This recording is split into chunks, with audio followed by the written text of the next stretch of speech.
Hello everyone, I'm Kara Minowie. This is Shell Point Today for the weekend of May 2nd, 3rd, and 4th. On today's show, we unlock the secrets of getting a good night's sleep. But first, we want to let you know that this is the final SPTV program before we go on hiatus for 2 weeks. We will be installing equipment in the studio that will allow us to broadcast in high definition, just like the other channels on your dial. Channels 11, 12, and 13 will be off the air from May 5th until May 19th, when it will be back and better than ever. Now for those 2 weeks, where will you get your information? Well, we highly recommend shellpoint.net, the award-winning website that has all the information you need and more. You can find your menu options for the entire month, academy schedules, memorial notices, and even archives of David Houndstein's program, Listening to the Words. Try it out. We promise you'll like it. It's www.shellpoint.net. Also, the Village Church is relocating its services for the summer due to the extensive renovations in the church building. From now on, Sunday morning services will be held in the Grand Cypress Room at the Woodlands for the rest of the summer. Extra bus services are already lined up to transport people to and from the island and Eagles Preserve. Because of the smaller room size, there will be 2 Sunday morning services at 9 a.m. and 11 a.m., which are both identical, so you can choose which time of day to attend. Sunday night and Wednesday night services will now be held in the social center on the island, Sunday night at 6:15, Wednesday night at 7:15. Christian life study classes will not meet through the summer. What if you watch the services on TV? Well, live broadcasts will not be possible this summer, but we are recording Sunday morning services and broadcasting them on the church's new website, villagechurchmedia.com, where you can download both video and audio of every sermon and also read the church bulletin. Once again, that's villagechurchmedia.com. Since this is our last broadcast for a while, we wanted to give you one last reminder about the Academy of Lifelong Learning, which begins next week. Here are just a few of the fascinating classes you can sign up for.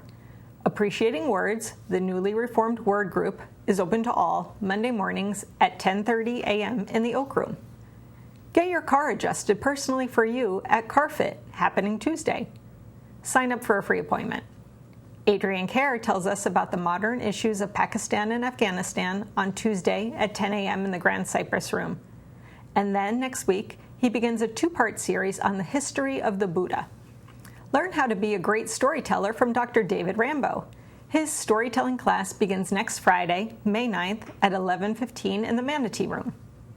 Have you ever wondered just who was Ding Darling?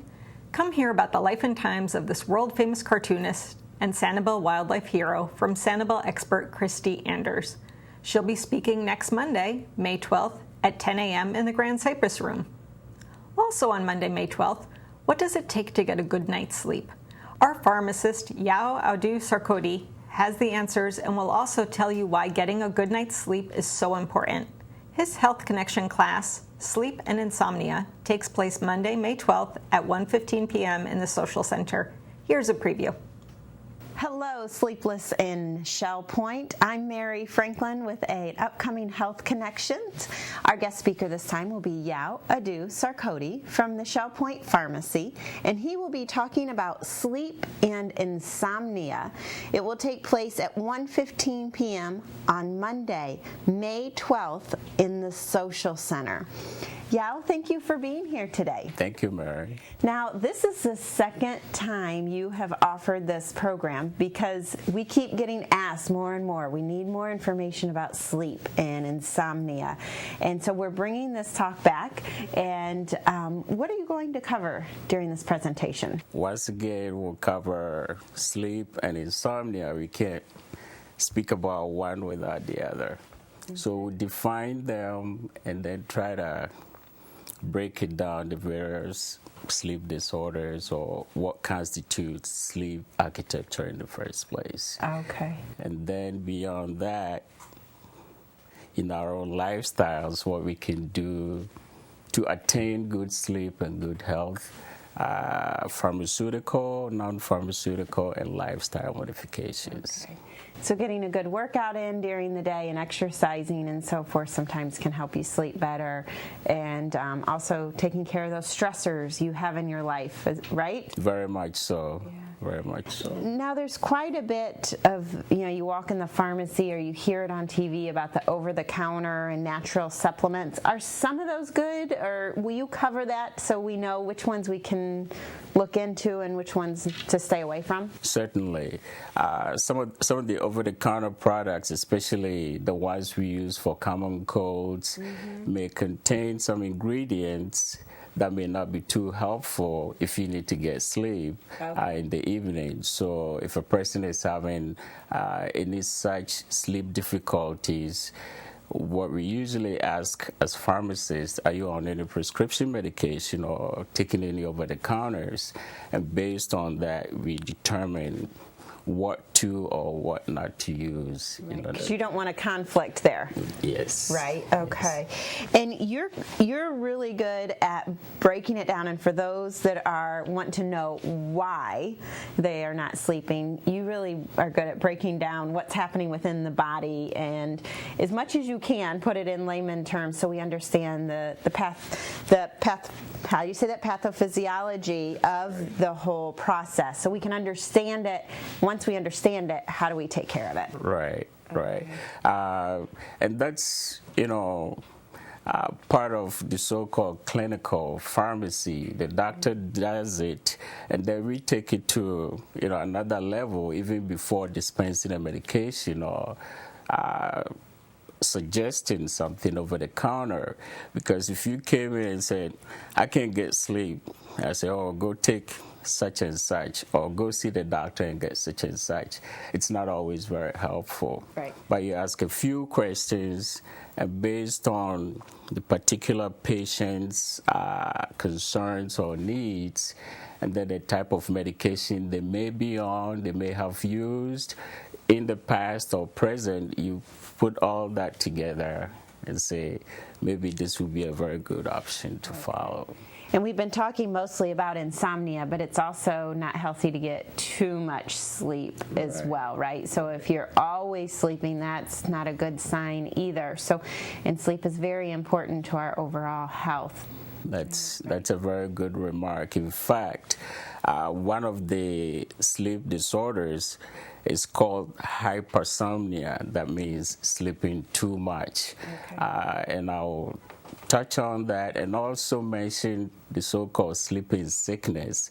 That's different from sleeping too much. Okay. Sleeping sickness is more of a tropical type of sickness, if you're from Africa or the hot areas. So I'll mention that too. Well, you always have some interesting facts, and we always learn more about our bodies and how it works when we have a program with you, and we appreciate all of your knowledge. If you would like to come to this class, will cover sleep and insomnia. Once again, it takes place on Monday, May 12th in the Social Center at 1:15. You can sign up at either service desk. I'm Mary Franklin along with Yao. Have a great and healthy day. There's a lot going on this Friday morning, including our Shell Point Marketplace from 8:30 to 11:30 a.m., and also a special event where residents are sharing their positive stories about rehabilitation in the Larson Pavilion. All are welcome for this free event happening at 10 a.m. in the Grand Cypress Room. Let's learn about what else to expect this weekend from Resort Services. Then, after your menu choices and Village Church connections, stay tuned for our Shell Point TV Week in Review. Hello everyone, I'm Leslie Brand and I'm here with Melody Desolé, and we are here to tell you all about the different activities and fun things going on for Friday, Saturday, and Sunday. But first, Melody, how does it feel to be back on the happening segment of Shell Point TV? Well, it was so fun, and I hope you all enjoyed it as much as I did. I really appreciate the time to come out here and do this, and thank you all for listening to us. We had a good time ourselves. Yes, and fortunately, we had a lot of fun activities going on this week, and we still have more to come. So here we go. We're going to start at 8 o'clock with the men's match play doubles tennis at the tennis courts. 8:15, the Stamp Ministry will meet in the Stamp Room on the island. At 8:30 is the Marketplace and Administration Courtyard. It is from 8:30 to 11:30, so make sure you make it on out there. 9:30, the Suzy Q is going to downtown Fort Myers for lunch. Sign up is required. 10 o'clock, Canasta in the game room is at the Woodlands. New players are always welcome. 10 o'clock, Health Connections Rehab at the Larson Pavilion in the Grand Cypress Room. Sign up is required. We have the men's match play doubles tennis at 10 o'clock at the Woodlands Tennis Courts.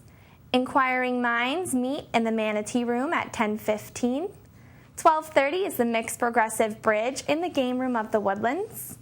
1 o'clock, Diabetes Group Appointment in the Social Center on the island. We have table tennis at 1:15 in the Tarpon Room, along with quilters in the Osprey Room at 1:15. 1:30, Vespers in the Community Room of the Arbor. We have Bid Euchre in the Sable Room at 2 o'clock. Vespers in the Community Room of King's Crown at 2:30. And we also have Vespers at 3:30 in the Springs. And we're going to end Friday at 6:45 with game night in the Resident Activity Center on the island. Melody, what's going on this Saturday? Well, Saturday is very active, starting out at 8 o'clock with either pickleball on the island or round-robin tennis at the Woodlands. At 9:30, we have women's doubles on the tennis courts. And at 9:45, we have duplicate bridge in the Manatee Room on the island. And our last activity for the morning is at 10:15 with the Model Yacht Sailing Club meeting at the Garden Apartment Pond on the island. Now the afternoon brings us to 1 o'clock, chess being played in the Library Lounge. 2 options for 1:15, Scrabble also in the Library Lounge, or table tennis down in the tunnel in the Tarpon Room. At 3:15, we have basic line dancing in the Health Club, and 6:30 wraps up our Saturday activities with duplicate bridge in the Manatee Room. Leslie, what do we have for Sunday? Well, Melody, for Sunday, we're going to start at 9 o'clock with morning worship in the Grand Cypress Room at the Woodlands. 11 o'clock, we also have morning worship in the Grand Cypress Room also. 1:30 is the Mixed Golf League on Shell Point Golf Club. And we're going to end this Sunday at 6:15 with evening service in the Social Center on the island. Well, we want to thank you so much for tuning in with us for the happening segment of Shell Point TV. Again, I'm Leslie Brandt, and I'm here with Melody Desolé, and we hope you have a fun, healthy, and active weekend. Menus for your weekend. In the Crystal Room, the Crystal Platter on Friday is battered haddock with wedge-cut fries and carrots. The dinner special is the seafood buffet for $15.95, and the soup of the day is lobster bisque. In the Island Cafe for lunch on Friday, the special is fish and chips with coleslaw for $7.25. The dinner special is Chef's Choice for $8.25. Dinner specials in the Palm Grill on Friday are lamb chops for $22.95 or spaghetti and meatballs for $13.95. On Saturday, the Crystal Room is closed. In the Island Cafe for lunch on Saturday, the special is a barbecue beef sandwich with fries for $7.25. The dinner special is chicken marsala with mashed potatoes and green beans for $8.25. The dinner special in the Palm Grill on Saturday is prime rib for $19.95. On Sunday, the Crystal Room features its Sunday brunch for $17.50. In the Island Cafe for lunch on Sunday, the special is bacon, egg, and cheese on an English muffin with fresh fruit for $7.25. The dinner special is Chef's Choice for $8.25, and the Palm Grill is closed on Sundays. All menus are available 24 hours a day at www.shellpoint.net. Hi, I'm Andy Hawkins, the senior pastor of the Village Church. Welcome to Village Church Connections. And I'm here with David Pavey, and David is one of our associate pastors, and we're looking at the weekend coming up, which will be an exciting weekend for us in a lot of respects because we have just begun the renovation process for the Village Church Auditorium, which of course means that we have a lot of adjustments to make. And so this coming Sunday will be the first opportunity we've had to have a worship service in the Grand Cypress Room. them. And we're having two of them identical, 9 o'clock and 11 o'clock in the Grand Cypress Room in the Woodlands. And then we'll have an evening service, 6:15 in the Social Center on the island, which will be a different service altogether. So we'll have three opportunities to worship together, two of them the same, 9 and 11. And I'm pleased to announce that you, David, are our speaker on Sunday morning in the Grand Cypress Room at 9 and 11. So tell us a little bit about what you're thinking for a momentous occasion like this. Yes, thank you, Andy. I'm looking forward to that. Well, I've entitled the sermon Donkey Business, Donkey Work, actually, just to get people thinking a little bit about donkeys.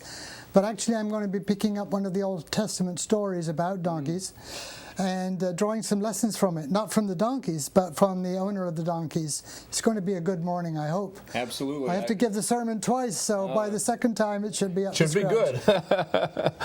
Yeah, and this obviously is a special Sunday because it's the Lord's Supper, which we do usually the first Sunday of every month, and a wonderful opportunity to remember the death of our Lord, but also to remember that we remember that in community. That's why we call it communion. Exactly. And that's going to be, I think, especially significant in a different venue, because obviously when you move from a large sanctuary with maybe 500 people on Sunday morning to the Grand Cypress Room, which was much more intimate in two groups of people, maybe 150 to 200 people, that kind of thing. It's a very different setting. It'll feel different. There'll be a different way to connect with people. And so I think a great way to begin a change of venue like that is to go together and remember what Christ has done for us in his death. What's happening in the evening? Great question. We're going to have the worship service in the Social Center at 6:15, and our speaker then will be Dr. David Rambo. Dr. Rambo, as you know, was the president of the Christian and Missionary Alliance, and he has an extraordinary breadth of experience, not only in administering colleges and seminaries, but also on the mission field as a missionary, and then administering the various aspects of the denomination. And so he brings a great wealth of experience, and it's been a delight to have him in the community as a resident here at Shell Point, and for him to be able to speak to us, I think that will be a great treasure. Well, we're glad that you're able to take the pulpit, bring us the word from the Lord on Sunday morning, and we just want to remind everyone that we have two services in the Grand Cypress Room, 9 o'clock and 11 o'clock. If you're on the island, the buses are going to be running with court pickup beginning at 8:15 for the 9 o'clock service, and the return route beginning at 10:15 will then do court pickup for the 11 o'clock service. And all the other bus routes will be the same, and so we'll be looking forward to making sure that everybody has the opportunity to join us in the Grand Cypress Room. And then on Sunday evening, 6:15 in the Social Center is where we'll be meeting during this time of relocation while our sanctuary is being renovated. We hope to see you there, and we hope to make really good connections with you as we find ourselves in another venue. Blessings to each and every one of you, and we'll see you soon. We are replaying some of this week's best stories from Shell Point TV, and we began this week with a golf tip from Gary Keating. My name's Gary Keating, and welcome to Shell Point Golf. We're going to hit some pitch and runs today. The club I've selected today is a 52-degree sandwich. We want the golf ball to actually hit the green and roll out. We're not looking to get the ball in the air and fly it to the hole. What I'm always looking for when I'm playing golf, especially when I'm hitting a shot, is to get the ball on the green as quickly as possible and almost have the ball roll like a putt when it's finished. What we actually want is the ball to be slowing down at the hole. So distance control is very important. How I control my distance on this particular shot is dictated by my backswing. For an example, if I take my backswing this much, I can generate a certain amount of energy. If we go back this longer, we can generate more energy. Further back, even more so energy. So what we're actually looking to do is to contain the energy that we supply to the head of the club. Having said that, we want to make sure that two things happen when we hit this particular shot. Number one is we don't decelerate onto the golf swing. If we decelerate, generally what happens is the club will hit the ground too fast and will basically come up short of the distance required. So I'm going to show you a deceleration, and then we'll show you basically correct one. So I'm going to walk you through the steps. We've got a golf ball, 52-degree wedge, and we'll set the wedge behind the golf ball, aiming the wedge face at would I want the golf ball to land. My stance is always a little bit left of the intended target. So, once again, the butt of the club's always in the center of the belly.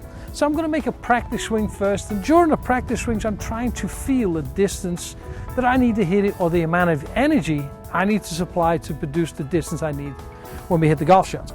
So I'm going to come back, we got a flag, so nice and slow, and as you can see my backswing's very slow, and my follow through is always a little faster than the backswing. So we're going to do a little deceleration, hopefully you can see it on camera.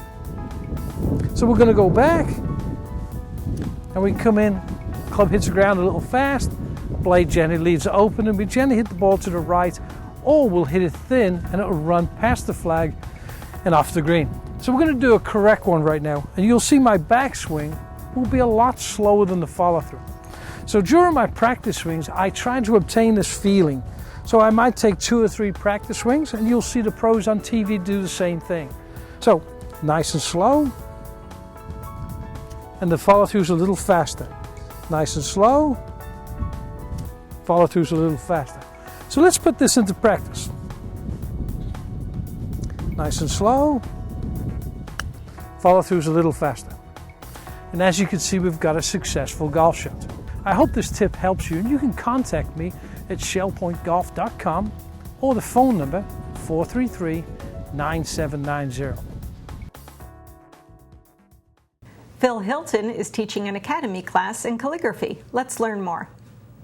Hello everyone, I'm here today with Phil Hilton of Lakewood, and we're talking about a course coming up the first week of the Academy on May 6th. Thanks for joining me, Phil. Glad to be here. You probably have the nicest looking course description in the Academy brochure. Learn calligraphy.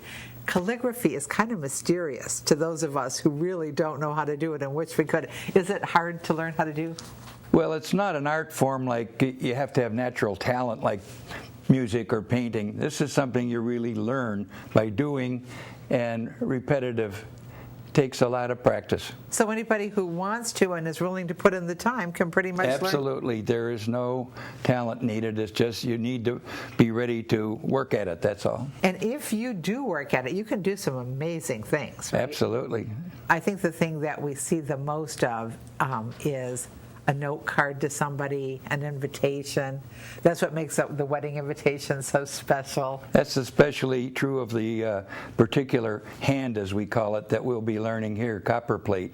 Oh, okay. That's this scripty looking kind, as you say. It's on invitations. And that's what you're going to focus on? Yes. Now you're going to have some special tools that people are going to use. Yes, especially in this particular style only. The right-handed people would use an offset nib holder like this. If you're left-handed, you'd use the traditional straight one like this. And this is a nib.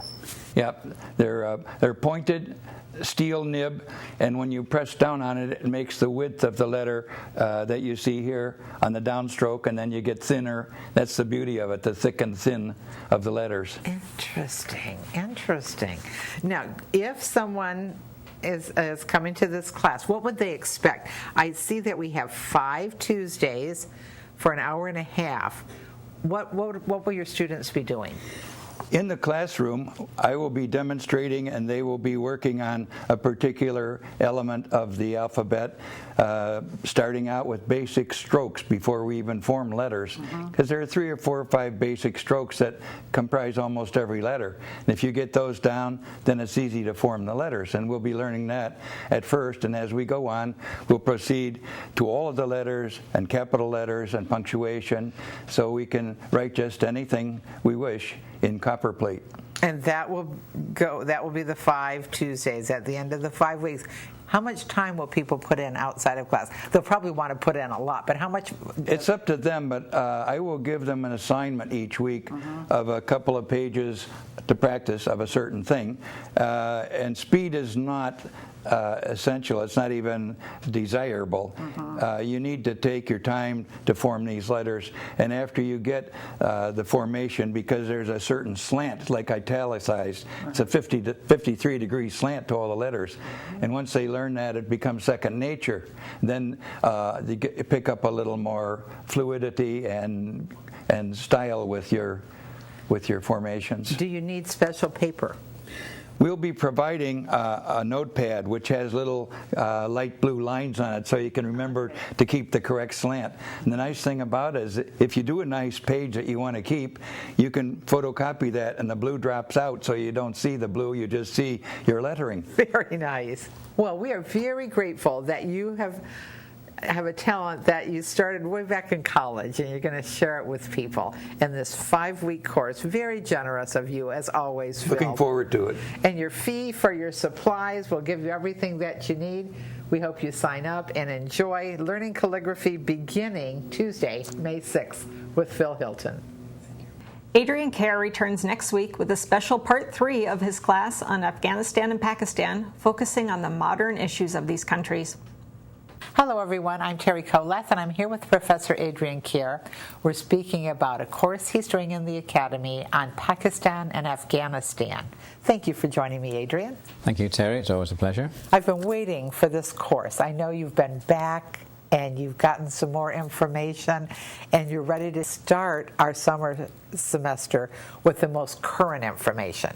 Most of us only know of Afghanistan because of the involvement of the Soviets in the last 20 years or so, and our own involvement in Afghanistan. But Afghanistan has a tremendous history. It goes back to Alexander the Great's time, for instance. He came through Afghanistan. Then there were periods where Afghanistan was a dominant empire in its own. Not many people realize that it grew to dominate southern Asia. It dominated parts of Persia. It spread into Pakistan today, and even at one time it invaded northern India.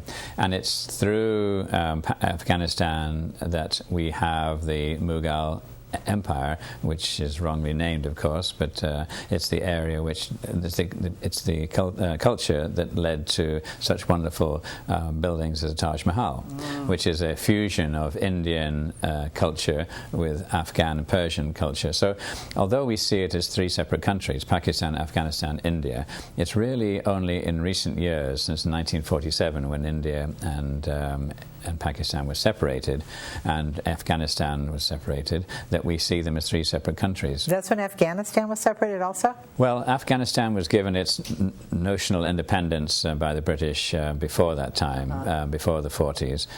But until the one time it was ruled by Britain, of course, it's just one area. Right. And there's a lot of difficulty in trying to keep Afghanistan under control, as the British would say, because Afghanistan itself is a terribly, terribly poor country. Its only wealth is poppy and opium.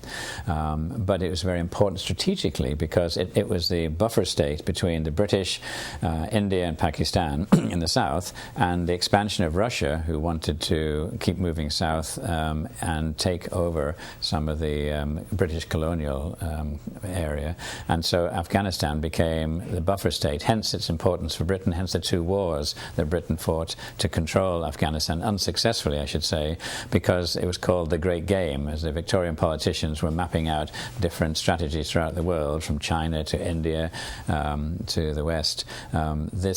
This poor country, Afghanistan, happened to be in the middle of 2 great powers and suffered. But of course, we now know that it was successful. It's thrown off all of its conquerors from the very, very earliest days, and may even resort to being an independent fundamentalist regime in the next few years. So Afghanistan has a repetitive history, which unfortunately many of us have not totally thought through when we got involved.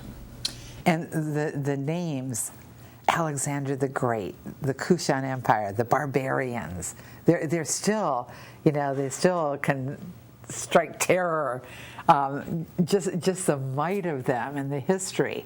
Yes, Afghanistan and northern India were on the Silk trade. The Silk routes between China and Western Europe passed through these Tajikistan, Uzbekistan, as we call them today, but of course they weren't called that. They were tribal areas between China and Turkey, and the caravans would pass east and west, moving goods from China to Europe, and they would pass through nearby Afghanistan, and Afghanistan became a very wealthy, important country in its own right. And as you said, the Kushans expanded down down into and took over India, northern India, and they were great Buddhists. They'd been converted to Buddhism, and the notorious Taliban activities in the first part of this century, they destroy these huge 80-foot-high statues of Buddha in the north of Afghanistan, and that was one of the most serious attacks on the Buddhist culture. And the good news is, we'll talk about it in the talks, that they are now have collected the pieces from the dynamiting,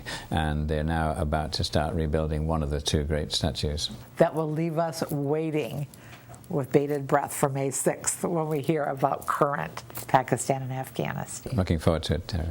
Part 3 of Adrian Kerr's Pakistan and Afghanistan class takes place Tuesday at 10 a.m. in the Grand Cypress Room.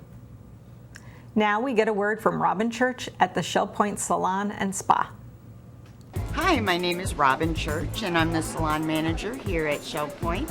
And today you're joining me as I introduce Pam Ensley, who is our new stylist in the Island Salon. Pam is here Thursday through Saturday. And Pam, tell me a little bit about what you love about hair. Oh, I love seeing people enjoy their hair and being happy of what I've done for them. It's a great feeling to know that you've satisfied someone. Pam worked at the same salon up in Worcester, Ohio for 35 years. And then in December, she moved down here to be near her daughter and granddaughter. And so upon moving here, she decided to join us here at Shell Point, and we're very, very happy she did. If you'd like to make an appointment, just call the Island Salon for now at 489-8400 extension 1. Thank you, and make it a great day.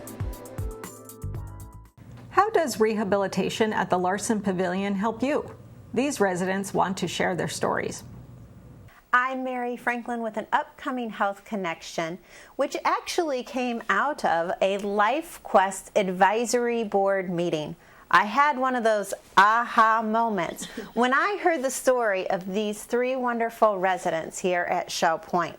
The next program coming up is the benefits of rehabilitation at the Larson Pavilion, and it happens on Friday, May 2nd, and you want to be in the Grand Cypress Room at 10 a.m. to hear their wonderful stories, and joining them will be Sherry Brown, and Sherry is the Director of Long-Term Care in the Pavilion, and she will be covering some of the business aspects of the Pavilion, administratively with insurance and so forth.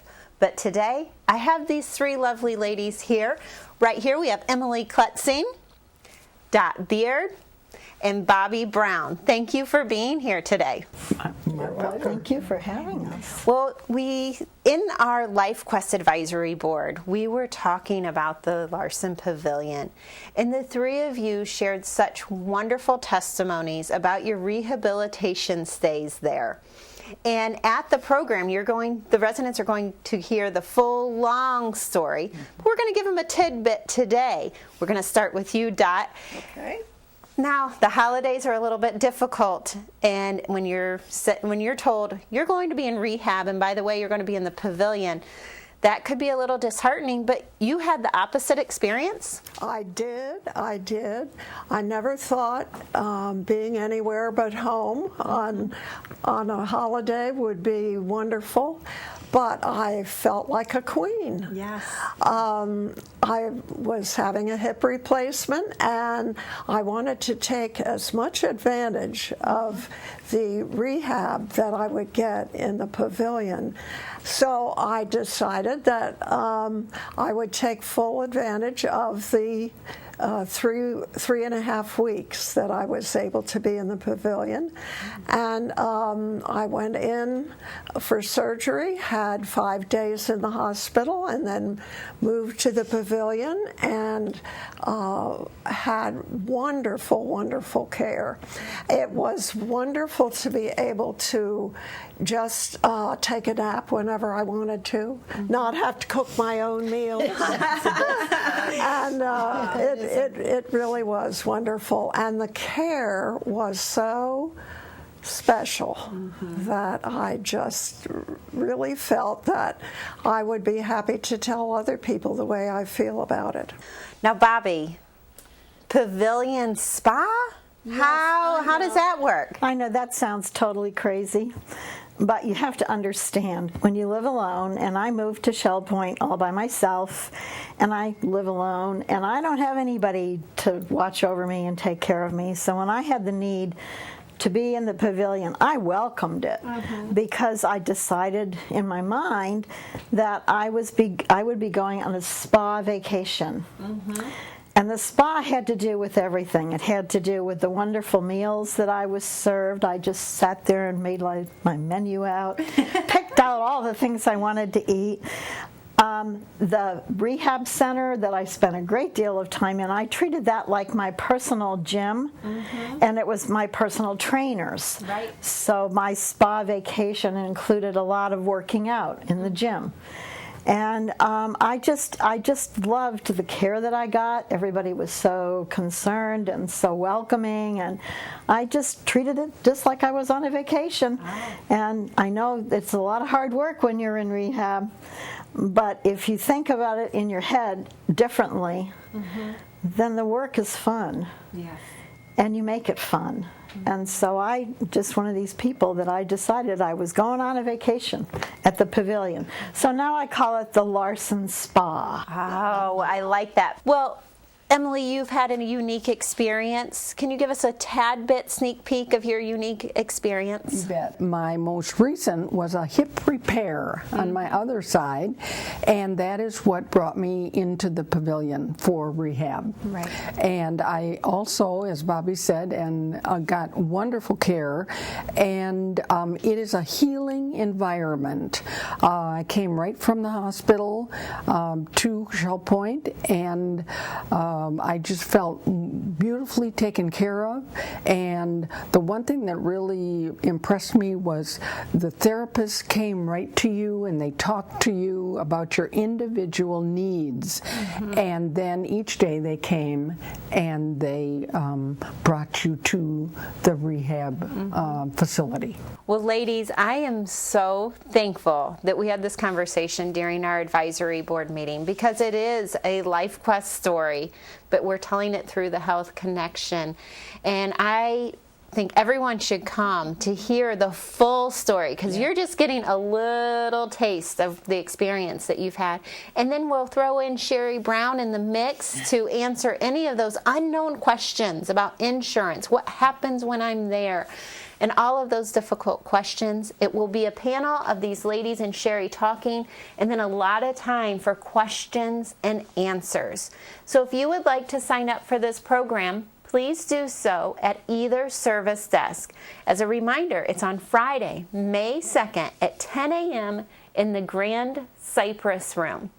I'm Mary Franklin with some inspiring ladies here with the Health Connection. Make it a happy and healthy day. Bev Chanley is beginning a new session of Tai Chi Cha next week. What exactly is Tai Chi Cha? Let's find out. Would you like to exercise and not necessarily sweat, but still get the benefits of lowering your blood pressure, reducing anxiety, and many other ways of increasing your healthy lifestyle? Well, we have a class for you. I'm Mary Franklin here with Bev Chanley today, and we're going to talk to you about an upcoming Tai Chi Cha class.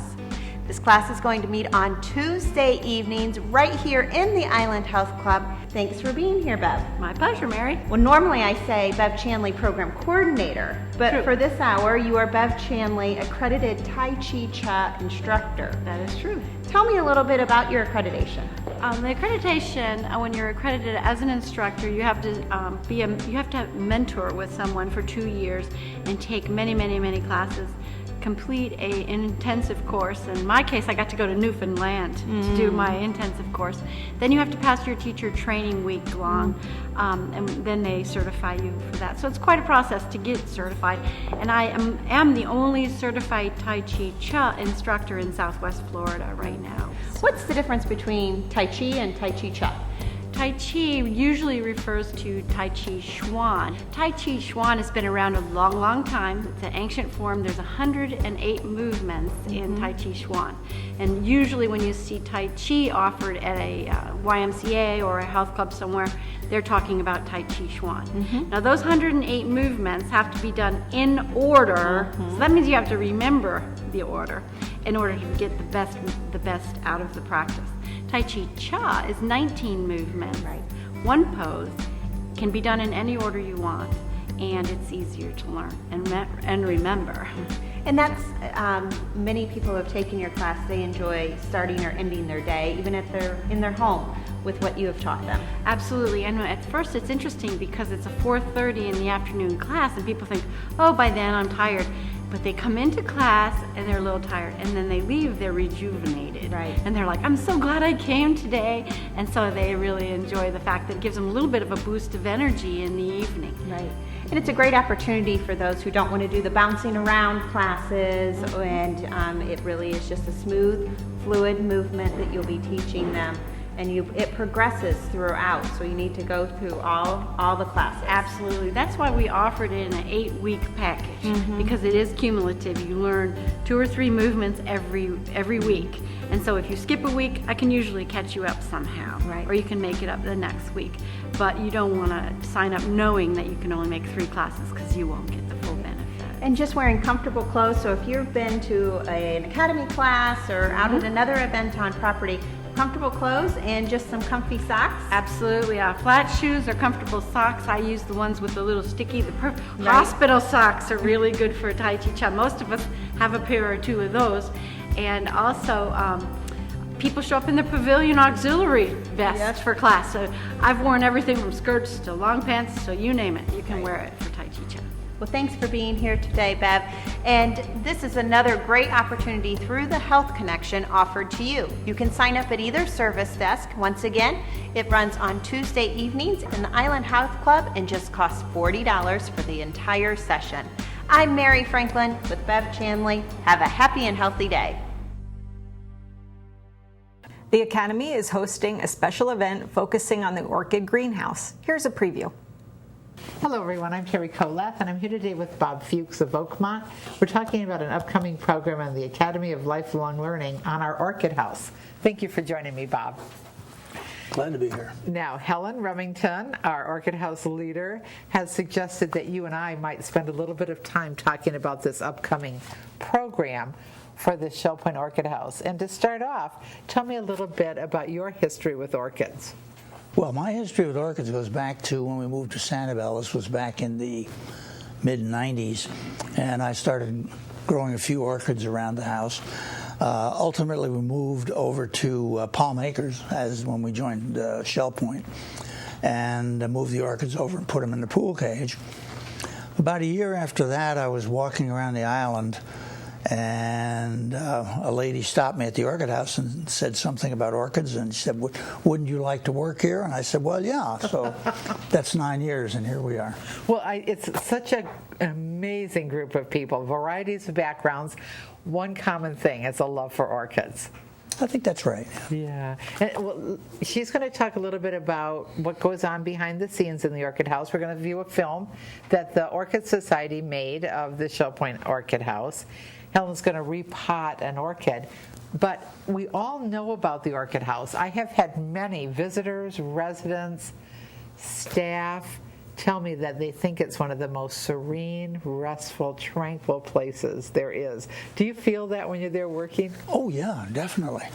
There are a lot of people who drift through there in the morning because they're doing their rounds and around the island, and instead of following the sidewalk, they duck through the Orchid House. It's a pretty common route now to take. It's beautiful color, nice scent, and then there's that little water sound.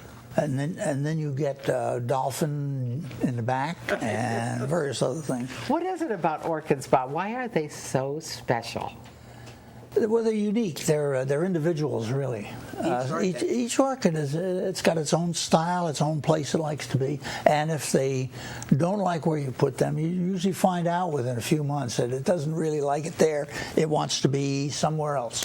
Well, here's a unique one right here. Let's talk for a moment about this. What is the name of this lovely orchid? This is Digbyana is the species name. And it is a rather showy orchid, and it's unique because you'll find that when you talk with Helen about the orchid house, these are all ladies. Right? The girls, how are the girls this morning? Why did you put her over there? This one, I finally found one. This is a man. Really? And the reason it's a man is because it's got a beard, and women don't have beards. So that's my conclusion, and I think we've settled that. There are a few men around the orchid house. It is absolutely amazing. Now, are you surprised oftentimes with what comes out of one of these plants? Oh, absolutely, yeah. It's amazing, isn't it? I think the most spectacular thing right at the moment is the what's called the Schambargia, which is, there's one in the circle, which has put out a stem that's going out over the amphitheater there. They'll get up to 7, 8, and 9 feet, and then there'll be a few flowers on the end. The flowering part of it's not as interesting as the stem part. Now, what is your job at the orchid house? Slave labor, which which means watering, things of that sort, and fertilizing, and finding the bad guys and getting rid of them, and stuff like that. So it's grunt work. A couple of ladies do a lot of the repotting, and there are a couple of ladies who work on pots and things. Nice. Now, tell me, so that we can share with our residents, what happens at the orchid house. Do people donate orchids? Does the orchid house purchase orchids? How does that supply maintain? Terry, it's a combination of those. When the orchid house started, the people who started it came over from Sanibel, and they wouldn't come here unless somebody gave them some space for their orchids, and they had quite a few, I guess. And so they built them a shed, which was about where King's Crown is now. Well, of course, that got knocked down when they built King's Crown. Dr. Williams came along, and Donna Lawrence, and they have really put together the current orchid house as we see it. Those orchids, for the most part, have been donated by people and purchased particularly by Dr. Williams and by Donna Lawrence. So we've got a combination of that. And, of course, they grow. They breed. How they do it with all these ladies, I don't know. But you get more orchids all the time. And I'd say we have about 1,100 orchids. Divide and repot. Divide. Every time you repot, you probably get 2 out of it. Right. We take some to the Orchid Society for their auctions. I know there are at many Shell Point events adding a special beauty, orchid centerpieces around and in common areas so that everybody can enjoy them. But the orchids that you see there do belong to the Shell Point community. Sure. And if you want to give an orchid to us, it's going to stay with us. That is so nice. Which is a good idea, because most of these apartments are not conducive to raising orchids. They don't have the sun in the right place. Too dry, too hot, too cold. You have to have this nice little plot right on the water. Right on the river, yeah. Tide water, the estuary.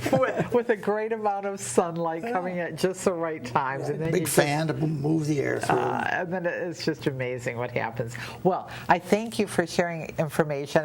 It's easy to see why you all love your work at the Orchid House. We're going to invite more people to come and hear more about it. Good. I hope they enjoy the lecture, and maybe a few of them will go to work for us. That'd be very nice. Good. All right, we encourage you to come out on Tuesday, May 13th for a program about the Orchid House.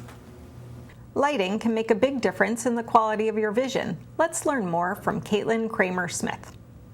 Mary Franklin here today with Dr. Caitlin Kramer-Smith, and she is going to be teaching a Health Connections session on lighting matters. It will take place on Thursday, May 8th at 10:15 a.m. in the King's Crown Community Room. Caitlin is from Low Vision Works, and you have been here before. Thanks for returning. Of course. You are on property quite a bit here at Shell Point, but you're returning to do another session in the Health Connections. Yes. And tell us a little bit about Low Vision Works and what you do here when you are on property. Well, I'm a low vision occupational therapist, so I basically help patients to see better. We do a little vision retraining. I help patients set up their home so that it's set up so that they can live as independently as possible. Okay. And then I hook them up with the community, making sure they have talking books and they know they can use the library mailing books and different community resources. All right. You're a great resource to those who need it because it's not just one thing. You really look at the person as a whole person and look at what they can do physically and then rearrange their home and so forth. It's a great program. Yes. Okay. The subject you're going to touch on, which is very important and one that I've heard residents talk about, is lighting and how that affects your reading skills, watching TV, and everything.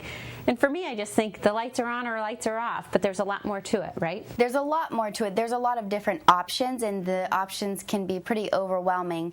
Depending on what the disease is, what the diagnosis is, depending on what the task is. If you're wanting to read the newspaper or the Bible, that's different than wanting to read a large print book. So depending on what you want to be able to do, depending on what room in your house you're in, you need different types of lighting. So I'm going to cover all the basics for lighting. I'll go over, halogen versus incandescent, and anything you can think of about lighting we'll discuss on that day. So if you're sewing, and maybe probably night and day probably makes a difference too. Exactly, depending on if you're by a window or if you're in a room where they don't have windows. So all of that plays a part. Okay. Of course, this is important for those that are already having issues. Maybe they've been diagnosed with glaucoma or macular degeneration or so forth. But it's important to all of us because the less strain we put on our eyes, the healthier they are, correct? Exactly. And unfortunately, usually the older you get, the more lighting you need. So you don't necessarily have to have a diagnosis to benefit from the presentation. All right. Well, we look forward to having you here and this great information. I encourage you all to sign up at either service desk. Once again, it's on Thursday, May 8th at 10:15 a.m. in the King's Crown Community Room. Everyone's invited to attend. Make it a happy and healthy day. A concierge is a helpful pavilion auxiliary volunteer that can do just about anything. Sherry Brown tells us more. Hello, everyone. I'm Terry Kolath, and I'm here today with a very special person. I know you know who she is. Sherry Brown, Director of Long-Term Care here at Shell Point. Thank you for joining me, Sherry. It's always a privilege. How are you, Terry? I'm good. Now, you and I have a big mission today. We want to let our residents know about some opportunities we have to do some meaningful work this summer while their other activities may have stopped. Absolutely. The first thing I'd like to concentrate on with you, Sherry, is our new concierge programs. We've had these going for a couple of years now. Jerry Nanfeld helped to start each one. We started in first floor with Pam Earl, your nurse manager. Yes. It was so successful. We moved on to second, to the memory care unit. Now we're on third floor.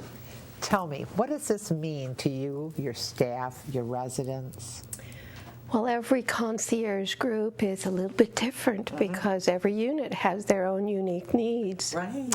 So the wonderful part was as each group grew, we tailored the program to meet the needs of the unit. So it really is an adjunct to the staff. Our volunteers interact with the residents and interact with the staff, and staff are prepared to be doing those things that only staff can do because the concierge are handling some of the other opportunities with our residents. So really makes a wonderful program. Now, I think the nicest thing for the concierge resident volunteers I talked to is they feel so needed, so busy, such a vital part of a unit.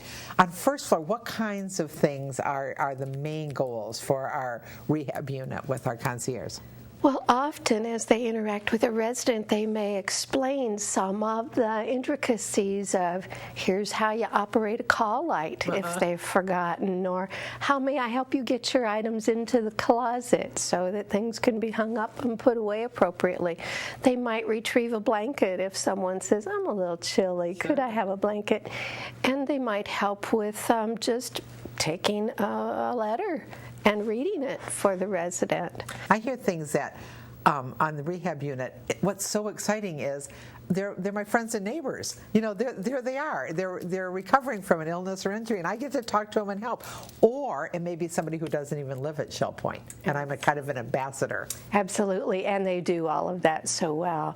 They're excited as much as staff when we're able to see someone improve quickly and go home. Absolutely. The memory care unit, oh my gosh, that relationship building. People love their volunteer work there. It's a special place too, Terry. And you know, they get to know a little bit more in depth about each resident that they interact with. So there might be a special set of information for each resident that as the volunteer concierge interacts with them, they might know that that person has 2 children, and then they're able to take on a conversation talking about the kids, or where they lived before, or if someone was in the military, and help to initiate that conversation that long-term memory still recalls. So they build a wonderful relationship. Wonderful. And then third floor, we always say, that's home. That's where I live with my roommate. I can imagine taking people to get their hair done, or talking with them about something they used to love, like maybe they had been in jazz and stuff before, and just talking about those things that come from that relationship. Absolutely. And you know, I hear Jerry actually, who's working with that third floor concierge group, she tells me stories about went outside to the lagoon and sat with a resident and talked for 20 minutes. What a valuable interaction, and she loves it. The other concierge feel very connected to it, and the residents just can't be more happy. Another wonderful opportunity there is to visit. The staff will tell the concierge when they come on duty, this person could use a visit today, and that person. So everybody working together makes sure that our residents on the third floor have lots of interaction. Absolutely. It's a wonderful team. So do you think moving into the future there might be other roles that concierge can play? Well, we're always looking at those opportunities. And on the third floor, they're actually thinking of a little bit of a change from what the other concierge programs are doing, and considering support from a dining companion perspective. It makes a lot of sense, doesn't it? Yes, You're up there with building relationships with people, continuing them on at mealtime. Well, Sherry, I have another question for you. As a director of long-term care, you work with our most vulnerable residents on a daily basis, and I work with the Pavilion Auxiliary volunteers in terms of helping to bring them to volunteer service there. Isn't it amazing what we have with so many people volunteering? Terry, every day I just think what a blessing, don't you? Absolutely. It's priceless. I think we are so unique here. Nowhere else do I know in long-term care and skilled nursing is there the support from a volunteer heart and service that we have here. We're just so fortunate. And I just think it must be such a comfort to know that all these resident volunteers come to see you if you're living or rehabbing in the pavilion. What a comfort to those auxiliary volunteers to know this has been going on for 23 years. If I should live in our skilled nursing facility one day, there'll be people coming to visit me too. I think they all look at it from that pay it forward perspective. Exactly. And there's a wonderful, wonderful belief that there will be others to follow. Well, I have to tell you that other people in the community look to you, your staff, your resident volunteers of really being the heart of our community. We salute you, and we're so grateful for what you do there. Thank you, Terry. It's always a privilege. So think about it. Give me a call if you think maybe I could fill in for a concierge this summer. The summertime is when we need some extra help, but I really kind of think if you try it, you might like it and want to stay longer. I'm Terry Kolath with Sherry Brown. We're glad you joined us for today's show. This has been Shell Point Today for the weekend of May 2nd, 3rd, and 4th. I'm Kara Minowie. Remember that Shell Point TV goes on hiatus Monday. Our programs will return on May 19th. Thank you for watching, and we'll see you again in 2 weeks.